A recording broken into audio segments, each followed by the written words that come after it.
자, 오늘 하나님의 말씀 로마서 8장 12절에서부터 17절까지 내용을 제가 봉독해 올려드리도록 하겠습니다. 8장 12절에서부터 17절 말씀까지입니다. 그러므로 형제들아, 우리가 빚진 자로 돼 육신에게 져서 육신대로 살 것이 아니니라. 너희가 육신대로 살면 반드시 죽을 것이로되 영으로서 몸의 행실을 죽이면 살리니 무릇 하나님의 영으로 인도함을 받는 사람은 곧 하나님의 아들이라. 너희는 다시 무서워하는 종의 영을 받지 아니하고 양자의 영을 받았으므로 우리가 아빠 아버지라고 부르짖느니라. 성령이 친히 우리의 영과 더불어 우리가 하나님의 자녀인 것을 증언하시나니 자녀임은 또한 상속자 곧 하나님의 상속자요 그리스도와 함께한 상속자니 우리가 그와 함께 영광을 받기 위하여 고난도 함께 받아야 할 것이니라 라고 말씀하십니다.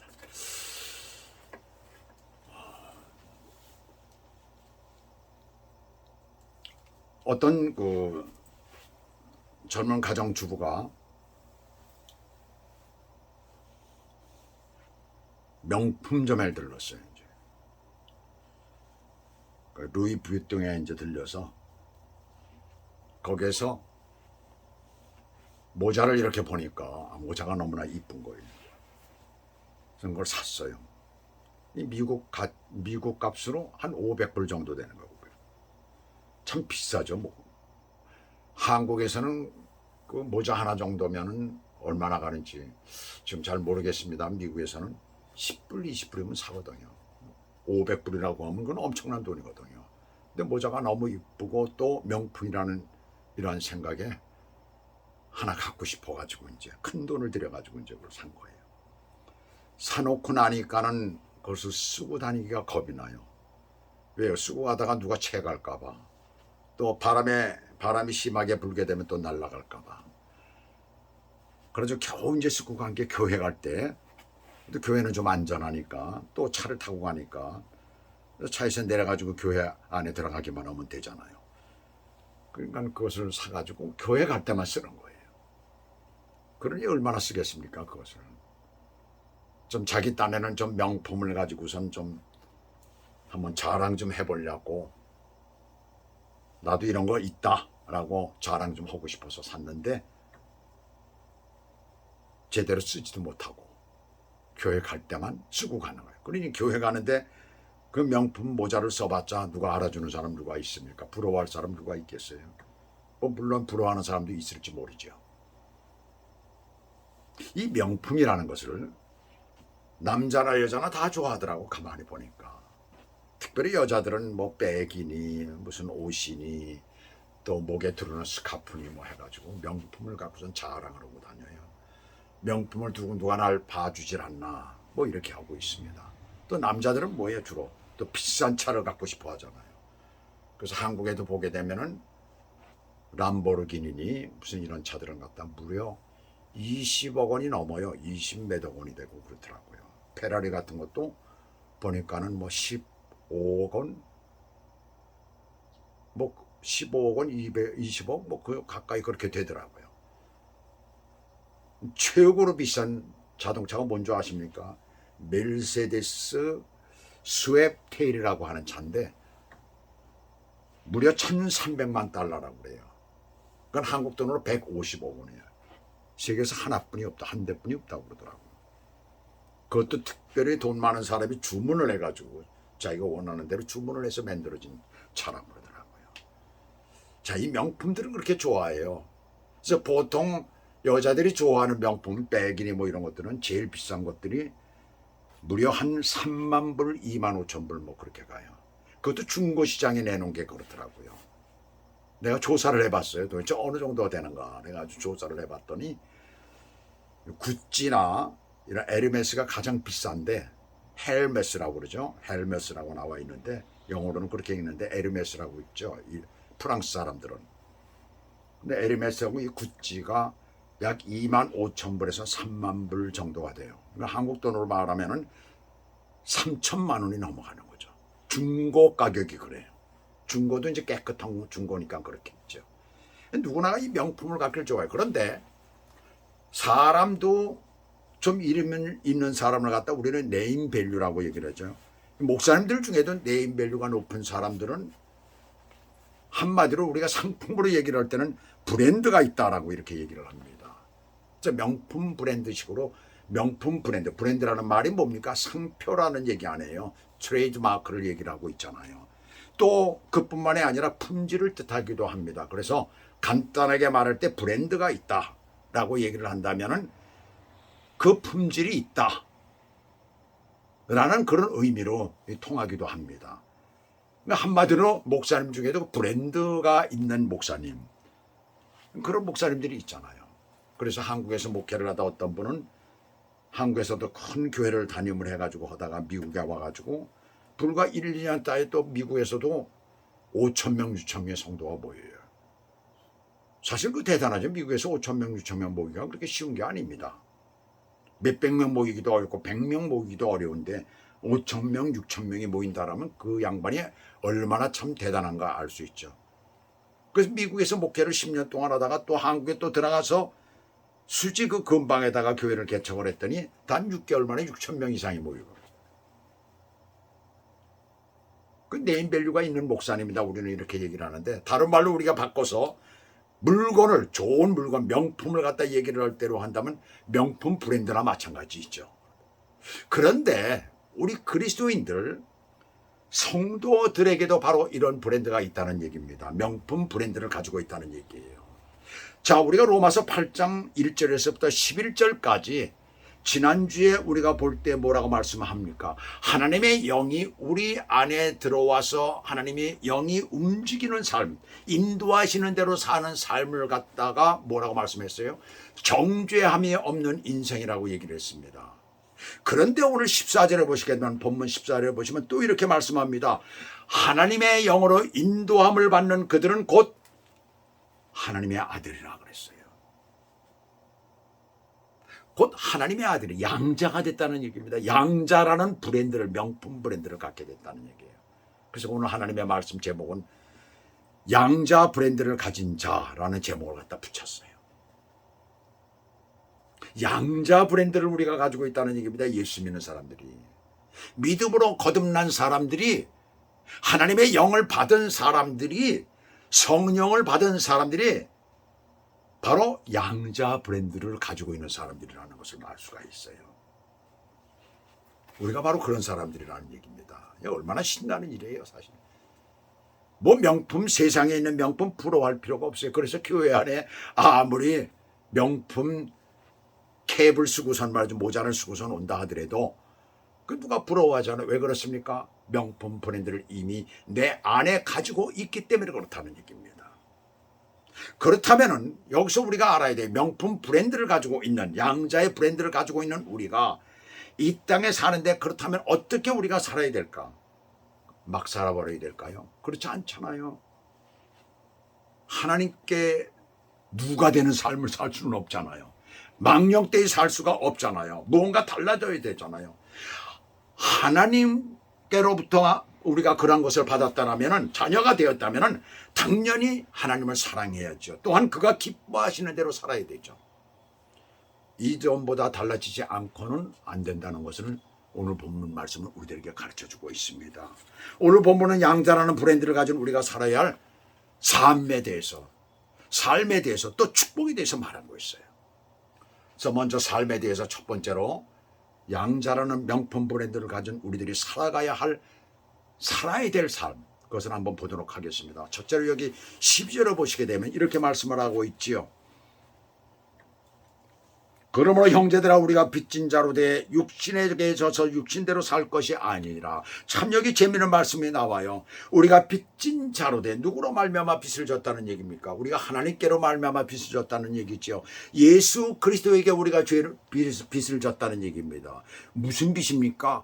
우리가 구원받을 수 없는 사람들인데 예수 그리스도로 말미암아서 우리가 구원을 받았다는 얘기예요. 우리의 죄가 사해졌다는 얘기입니다. 그렇다면 우리가 빚진 자가 된 거 아니에요. 하나님 앞에, 예수님 앞에 우리가 빚진 자가 된 것입니다. 그 빚진 자로되 육신에게 져서 육신으로 살 것이 아니라 육신에게 져서 육신대로 살 것이 아니다라고 지금 말씀하고 있습니다. 첫 번째는 뭡니까? 육신을 이기는 삶이에요. 자, 육신의 잘못된 욕구나 육신의 잘못된 사욕이나 우리 몸에 그런 어떤 사욕들을 갖다가 버려야 된다는 얘기입니다. 거기에 져서는 안 된다는 것을 말하고 있어요. 바로 이것은 뭡니까? 외적으로 우리에게 오는 어떤 유혹이나 우리를 넘어뜨리려고 하는 그 어떤 것들에 우리가 져서는 안 되고 이겨야 된다는 것을 여기서 말씀하고 있는 것이죠. 제가 잘 아는 어느 집사님, 실제예요. 그분이 저한테 얘기를 하더라고요. 그분은 집과 직장과 교회뿐이 몰라요. 그래서 집을 떠나서 바깥에서 자본 적이 한 번도 없는 그런 분입니다. 좀 대단히 아주 정말 뭐라고 그럴까요? 정말 아주 좀 착실한 양반이죠. 이런 양반 없어요. 정말. 처음으로 멀리 다른 도시로 출장을 가게 되었습니다. 볼일을 다 마치고선 저녁을 먹고 호텔 주변을 구경하다가 숙소에 있는 호텔 룸으로 가서 이제 자려고 올라가고 엘리베이터를 탔는데 예쁜 아가씨 둘이 타더래요. 그런데 자기를 보고 생글생글 웃으면서 시간 있으세요? 오늘 함께 지내면 참 즐거울 텐데요. 그래서 유혹을 하더라는 겁니다. 그때 이 집사님이 어떤 생각을 했을까요? 가볼까? 그런 생각을 했을까요? 아니면 마누라 생각이 났을까요? 어떤 생각을 했을까요? 그 순간 그 집사님이 위기감을 느꼈다고 합니다. 그러면서 그동안 열심히 공부하면서 외웠던 말씀, 로마서 6장 11절 12절의 말씀이 생각이 나더라고요. 이와 같이 너희도 너희 자신을 죄에 대하여는 죽은 자요 그리스도 예수 안에서는 산 자로 여길지어다. 그러므로 너희는 죄로 너희 죽을 몸에 왕노릇하지 못하게 하여 몸의 사욕에 순종치 말고라는 그 말씀이 딱 떠오르더라고요.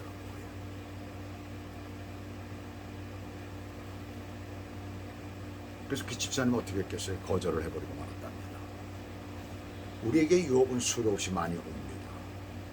물질이, 때로는 어떤 명예가, 때로는 환경이, 어떤 여건이 나를 넘어뜨리려고 유혹하고 들어옵니다. 그러나 그것을 이길 수 있는 것은 하나님의 말씀인 것이에요. 그 유혹을 이기라는 것입니다. 외적으로 오는 그 모든 것들을 이기라는 것이에요. 그런데 오늘 둘째로 여기 13절에 보시게 되면 뭐라고 말씀을 하고 있는가 하면은 여기 보시면 이렇게 말씀하고 있습니다. 여기 보면 너희가 육신대로 살면 반드시 죽을 것이로되. 보세요. 육신대로 살면 외부에서 오는 유혹을 내가 받으면 그걸 이기지 못하고 내가 육신대로 살면 너희가 반드시 죽을 것이로되. 그 다음에 보게 되면 아주 귀한 말씀이라. 영으로서 몸의 행실을 죽이면 살리니. 우리 안에 들어와 있는 성령으로서 몸의 행실을 죽여버리면 육신으로 내가 죄를 짓는 그것까지도 살린다는 얘기입니다. 바로 이건 뭐예요? 우리 안에 있는 몸의 행실이 육신에 있는 그 죄까지도 건져낼 수가 있다는 거예요. 그러니까 한마디로 이것을 다르게 말한다면 유혹에서 건져낼 수가 있다는 것입니다. 그러면 몸의 행실은 뭐예요? 내 속에 깊숙이 있는 죄성을 말하고 있는 것입니다. 이 죄성은 어디로부터 왔다고 그랬어요? 지난주에 제가 말씀을 드렸죠. 어디로부터 왔다고요? 원죄로부터 왔다고 그랬잖아요. 그래서 그것이 유전이 되어져서 우리에게 있다고 그랬잖아요. 그것이 여전히 살아있기 때문에 사도 바울이 그렇게 고민을 했다고 그랬잖아요. 오라 나는 곤고한 사람이더라도만은 그 말을 갖다가 그게 그렇게뿐이 할 수밖에 없었던 것은 내 안에 도저히 내가 어떻게 할 수 없는 그런 죄악이 내가 안에 있기 때문에 사도 바울은 그렇게 얘기를 했다는 것입니다. 그런데 내 몸의 행실이 그것을 막을 수가 있다는 것을 여기서 말씀하고 있는 거예요. 내 속 안에 깊숙이 있는 그 죄성 그것이 나오는데 보통 우리가 어른들 말씀하시는 거 이렇게 들어보면 저 아이는 참 올바른 애야, 똑바른 애야. 참 저 아이는 정말 믿음직해. 저 아이는 장차 뭐가 돼도 될 거야. 이렇게 말하는 경우가 있잖아요. 근데 어떤 경우는 어떻게 얘기를 합니까? 저 아이는 행실이 좋진 않아. 글렀어. 행실이 좋진 않다는 거예요. 자, 이 행실이 뭡니까? 나도 모르게 나오는 그 우리 안에는 그 죄성이 그렇게 나와서 내가 가지고 있는 어떤 좋지 못한 버릇을 말하고 있는 것이에요. 그리고 마음의 씀씀이를 얘기를 하고 있는 것입니다. 그리고 내가 말을 할 때 어떤 말버릇 같은 것들을 얘기를 해요. 몸이 나도 모르게 내뱉는 어떤 그런 죄성에 관한 그런 것들을 여기서 말씀하고 있는 거예요. 그것을 보통 행실이 나쁘다고 그러잖아요. 그래서 내 안에 있는 그런 좋지 못한 것들이 나와가지고 다른 사람에게 폐해를 끼치고 다른 사람이 참으로 정말 불편하게 만드는 그런 사람들이 많이 있잖아요. 우리 생활 가운데 그런 것들이 나오고 있습니다. 우리가 사무엘서에 보게 되면 엘리 제사장의 두 아들 홈리와 비느하스가 나오잖아요. 홈리와 비느하스가 하는 꼴을 보게 되면 제사 지내러 온 사람들이 제사를 지내고 고기를 삶을 때에 삶지 못하게 하잖아요. 그래서 날고기를 달라고 그러는 거예요. 제사 그것을 삶아가지고선 뭐 이렇게 나눠서 제사장에게 가는 것 뭐 이런 것들을 나눠야 되는데 그렇게 하지 않고 제사장에 갈 것을 갖다 자기들이 빼가가지고선 삶지 말아라 날고기를 달라고 그러잖아요. 또 이것을 불에 태워가지고 기름을 없애라고 그래 태워서 없애라고 그러는데 그것을 태우지 못하게 하고 그냥 날고기를 달라고 그러잖아요. 행실이 좋지 못한 그것뿐이 아니라 회막문 앞에서 수종드는 여인을 음행을 저질렀다라고 성경은 말씀하고 있습니다. 그것을 맨 첫 번째 딱 보게 되면 2장 1절에 보시게 되면 뭐라고 말씀을 엘리 제사장의 두 아들 홈리와 비느하스를 얘기를 하죠. 행실이 좋지 못하더라라고 말을 하고 있습니다. 그것이 바로 우리 몸속에 있는 어떤 것들을 얘기를 하고 있는 거예요.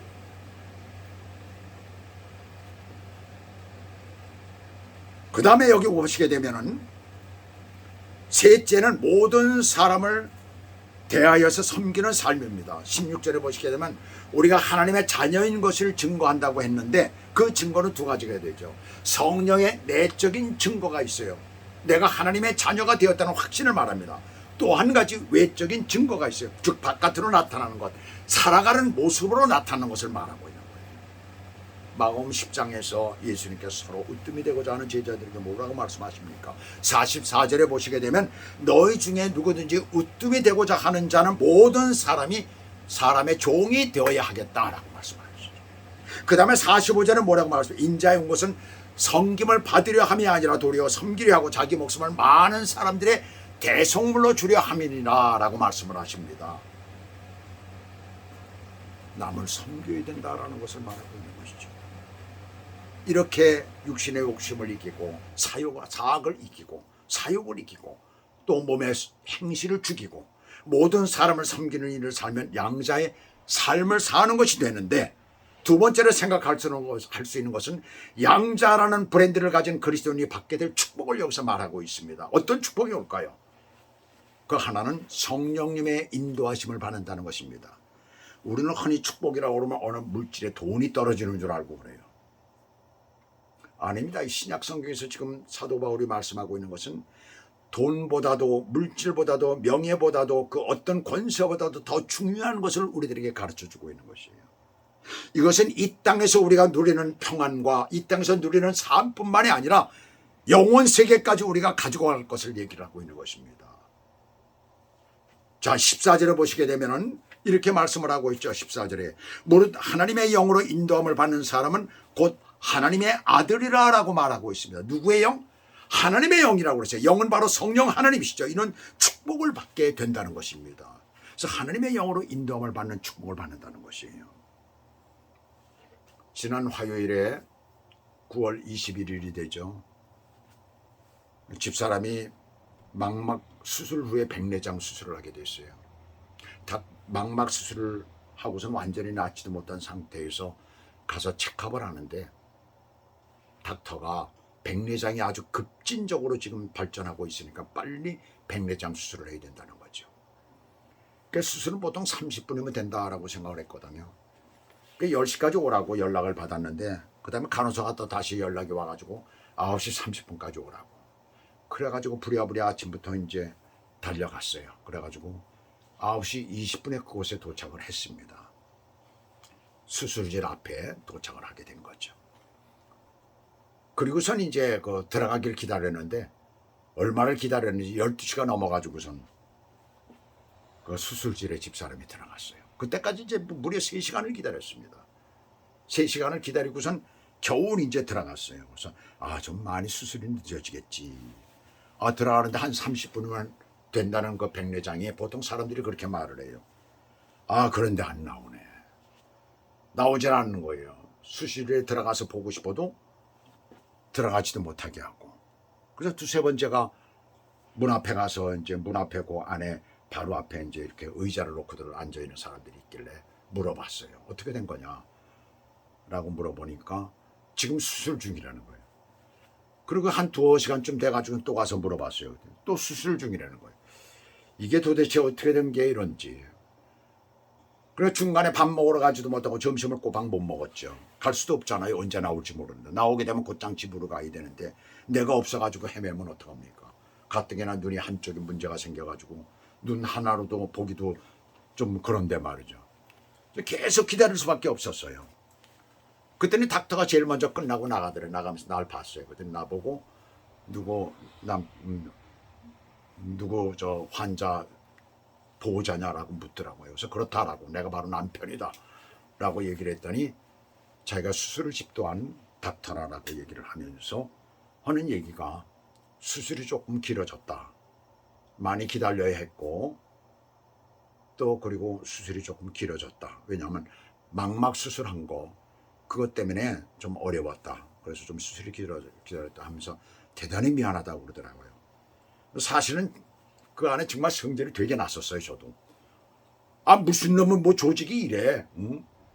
어떻게 사람을 갖다 저기 불러다 놓고 시간도 지키질 않고 말이지. 뭐 이렇게 오랫동안 말이야. 우리가 생각을 해보세요. 집사람이 나중에 나올 때 5시 반경에 나왔거든요.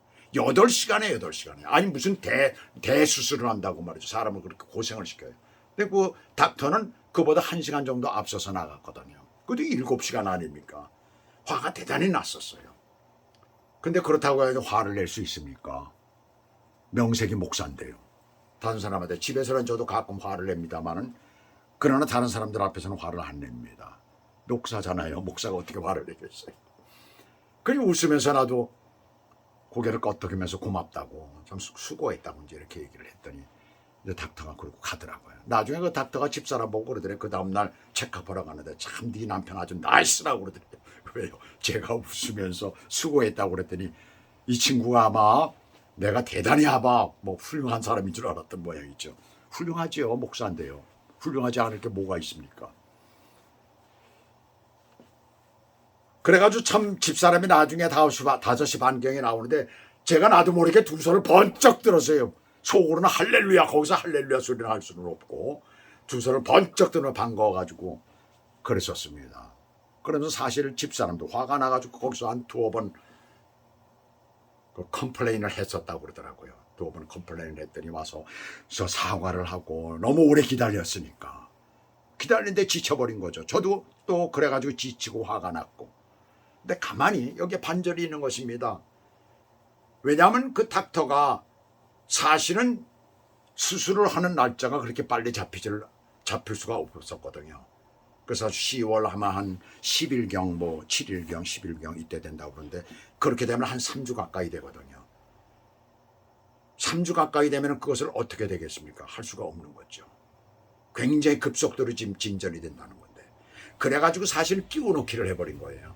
끼워넣기를 하다가 보니까는 뭐 9시 반까지 오라고 그래 놓고 빨리 할 것으로 얘기를 했는데 그 앞에 사람들이 수술이 늦어지니까 그것은 눈 수술이 아닌 아마 다른 수술이었던 모양이에요. 그러니까 자리가 나질 않는 거죠. 그 수술이 늦어지게 되니까 자연적으로 늦어지게 된 거죠. 거기에다가 뒤에 사람은 어포인먼트를 한 거 아니에요. 예약을 한 사람인데 그 사람을 먼저 해야 되잖아요. 시간에 맞추기 위해서. 우리는 뭐예요? 끼워놓기로 들어갔다는 얘기입니다. 그렇게 이해를 하고 나니까 오히려 감사한 마음이 들더라고요. 하나님께서 이렇게라도 하셔서 기다리는 수고를 했고 정말 기다리는 어려움을 당하기도 했지만 이렇게 해서라도 빨리 수술을 하게 해주셨구나. 그러니까 감사한 마음이 들더라고요. 집사람도 오히려 그걸 생각하니까 감사하다라고 하더라고요. 우리가 살면서 보면 안 되는 것 같고 막히는 것 같고 참으로 힘들 때가 많은데 그러나 지내놓고 보면 모두 다 주님의 인도하심이었습니다. 다른 한 가지는 어떤 축복이 올까요? 15절 16절에 보시면 성령께서 우리를 사랑받는 하나님의 자녀로서의 특권과 행복을 느끼고 누리게 하신다는 것입니다. 그래서 하나님을 뭐라고 말씀해요? 아빠 아버지라고. 제대로 지금 성경 해석을 했어요. 지금 성경으로. 옛날에는 아바 아버지라고 그러는데, 그래서 원어를 그대로 사용을 했었는데 사실은 아빠라는 말입니다. 한국말과 굉장히 많이 비슷하죠. 아바 아버지. 아바 아버지라고 하는데 지금은 아빠 아버지라고 나와 있어요. 한국말로 번역이 됐습니다. 아빠라는 말은 어떻습니까? 우리 아이들이 가장 어렸을 때, 아무것도 모를 때, 의지할 데 없을 때, 자기 스스로 살아가지 못할 때에 아빠를 부르죠. 아빠라는 명칭으로 우리 아버지를 그렇게 불렀습니다. 성인이 되면은 아빠라고 부르질 않아요. 아빠라고 부르면은 누구든지 다시 한번 쳐다보죠. 그러면서 웃어요. 물론 여기 미국에서는 그 아빠라는 말을 dad라고 그러죠. dad 그러고서 부르죠. 어른이 돼서도 그렇게 부릅니다. 근데 한국에서는 그렇게 되질 않잖아요. 그냥 아버지라고 부르지. 요즘엔 또 달라요. 요즘엔 또 아빠라고 부르고 이러는 사람들이 있습니다. 자, 이 아빠라는 이름은 두려움도 어색함도 없는 이름입니다. 왜 엄마라고 안 하고 아버지라고 하느냐? 그건 저도 모르겠어요. 성경에는 언제나 하나님은 남성으로 표현되고 있기 때문에 그렇습니다. 그것 가지고 따지지 마세요. 중요한 것은 우리 안에 거하시는 성령은 우리가 아무리 나이가 많이 들어도 하나님을 향해서는 아바 아버지, 아빠 아버지라고 부르게 되어 있는 것입니다. 그래서 유명한 돌아가신 것 빌리 그레이엄 목사님 같은 경우도 그런 연세가 많으셨잖아요. 그런데 하나님 앞에 기도할 때는 어린아이처럼 기도를 했다는 얘기예요. 우리들도 그렇잖아요. 나이가 저도 많아졌지만은 그러나 기도할 때는 하나님 앞에 울면서 매달리면서 그렇게 기도를 합니다. 왜? 아빠 아버지이기 때문에 그렇다는 얘기입니다. 나이 먹은 저나 나이가 적게 먹은 사람이나 이미 돌아가신 그 어떤 우리의 선배들이나 누구나가 다 그렇게 불렀다는 얘기입니다. 우리는 그렇게 축복을 받은 사람들입니다. 하나님을 아빠 아버지라고 부를 수 있는 축복을 받은 사람들이에요. 그 다음에 마지막으로 또 다른 한 가지가 뭡니까? 어떤 축복이 올까요? 17절에 그리스도와 함께한 후사의 축복이라고 나오고 있어요. 후사란 무슨 말이에요? 유산을 받고 대를 이어갈 자손을 후사라고 하지요. 그 집안에 후사가 없어라고 하면 대를 이어갈 자손이 없다는 말이에요. 상속권자를 의미합니다. 하나님의 나라를 유업으로 받을 상속권자를 말하고 있어요. 뿐만 아니라 그것은 장차 큰 영광 중에 받게 될 것입니다. 미래에 대한 보장이 있다는 것을 우리들에게 말하고 있습니다. 우리가 현실을 살아가면서도 내가 10년 후에는 큰 집을 가져야 되겠다. 내가 10년 후에는 자동차가 몇 대가 있어야 되겠다. 내가 10년 후에는 어떤 사업을 가져야 되겠다. 라는 어떤 그런 계획이 없다면 삶에 대한 의미가 없어지는 거예요. 그리고 살아갈 힘이 부족하게 되는 것입니다. 힘이 생기질 않는 거예요. 그러나 그 분명 그러한 계획과 또 삶에 대한 어떤 의지를 가지고 있고 목표를 세우고 계획을 세운 사람은 어떻습니까? 삶을 씩씩하게 그것을 향해서 나아가고 있잖아요. 그리스도인도 마찬가지입니다. 만약에 우리에게 미래가 없다면, 미래가 보장되어 있지 않다면 우리는 이 땅에 살면서 그리스도인으로서 살아갈 때에 별로 힘 있는 삶을 살지 못하는 거예요. 그런데 우리에게 미래가 보장되어 있는 거예요. 그것도 그리스도와 함께 받는 영광이라고 지금 말하고 있습니다. 그래서 이 땅에서 아무리 고난을 받아도 그리스도와 함께하는 고난에게 우리는 견딜 수 있는 것입니다. 그래서 오늘 마지막에 보세요. 뭐라고 말씀하고 있습니까? 여기 뭐라고 말씀하고 있어요? 자녀이면 또한 상속자 곧 하나님의 상속자요. 그리스도와 함께한 상속자니 우리가 그와 함께 영광을 받기 위하여 고난도 함께 받아야 할 것이니라. 자, 이 고난을 받기 위해서 이 땅에 살면서 우리가 어떻게 살아야 되겠습니까? 연단을 받아야 돼요.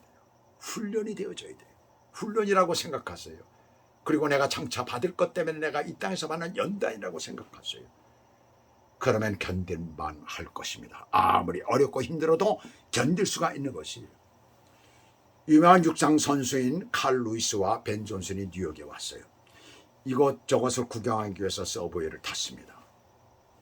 저쪽 구석에 빈자리가 하나 생겼어요.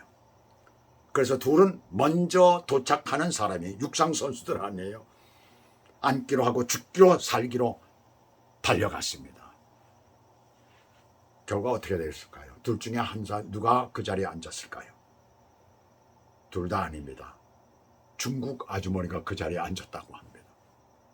우리가 이 미국 살면서 지하철을 타게 되면 제일 빨리 자리를 잡는 사람이 중국 아주머니들이더라고요. 그래서 이런 유머가 나온 거예요. 얼마나 빠른지. 그들은 퇴근을 하자마자 힘들게 일하잖아요. 이 미국에 와봐서 이 미국 생활을 하지 않은 사람들은 모릅니다. 한국 사람들은 몰라요. 얼마나 어렵게 살아가는지 모릅니다. 힘들게 하루 종일 일하다가 지하철만 바라보고 하는데 거기서 또 서서 하기가 힘들잖아요. 그러면 어떻게 하면 내가 오늘 자리에 앉을까? 라고 노려보고 있다가 그냥 달려가서 얼른 앉는 거예요. 그러니 아무리 우죽상 경기를 잘하는 최고의 선수들이라고 하더라도 도저히 이길 수가 없는 것입니다. 우리 그리스도인들입니다. 우리도 이 땅에 살면서 그렇게 훈련되어지고 그런 각오를 가지고 그런 마음을 가지고 이 땅에 산다라고 한다면 이 땅이 아무리 험하고 어렵고 힘들더라도